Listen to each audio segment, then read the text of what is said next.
আসসালামু আলাইকুম সবাইকে। আজকে আমি সারাদিন কি কি করলাম তা নিয়েই থাকছে আজকের ভিডিওটি। তো আমি সকালে উঠে হালকা পাতলা কিছু নাস্তা করে নিয়েছিলাম। কিছুক্ষণ পরে আমি কিছু কাজু বাদাম খেয়ে নিচ্ছিলাম। তারপর আমি এখানে দুপুরে রান্নার জন্য কিছু পেঁয়াজ কেটে নিয়েছি। আমি এখানে তারপর মুরগির মাংসগুলো একটু লাল লাল করে ভেজে নিব। আমি বেশ কিছুক্ষণ মুরগির মাংসগুলো ভেজে এরকম লাল লাল করে নিয়েছি। তারপর এরকম ভাজা হয়ে গেলে আমি এগুলো একটা বাটিতে তুলে নিব। মাংস ভাজার পর দেখতে অনেক লোভনীয় লাগছিল। তারপর আমি এখানে মাংসের মশলাগুলো কষিয়ে নিচ্ছি। কষানো হয়ে গেলে আমি ভাজা মুরগির মাংসগুলো মশলার মধ্যে দিয়ে দিব। তারপর কিছুক্ষণ কষিয়ে পরিমাণ মতো পানি দিয়ে দিব।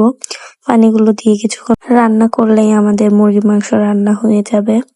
তো আপনারা জানাবেন কেমন হয়েছে। তারপর আমি গোসল করলাম। গোসল করার পর আমি বেশ কিছুক্ষণ রোদে বসেছিলাম। দুপুরে খাওয়া দাওয়ার পর আমি এখানে শুয়ে শুয়ে টিকটক দেখছিলাম। তারপরে বিকেলে আমি সবার জন্য নুডলস রান্না করে নিলাম। তারপর সবাই মিলে নুডলস খেলাম, অনেক মজা হয়েছিল নুডলসটা। তো আজকের ভিডিওটি এখানে শেষ করছি। আল্লাহ হাফেজ।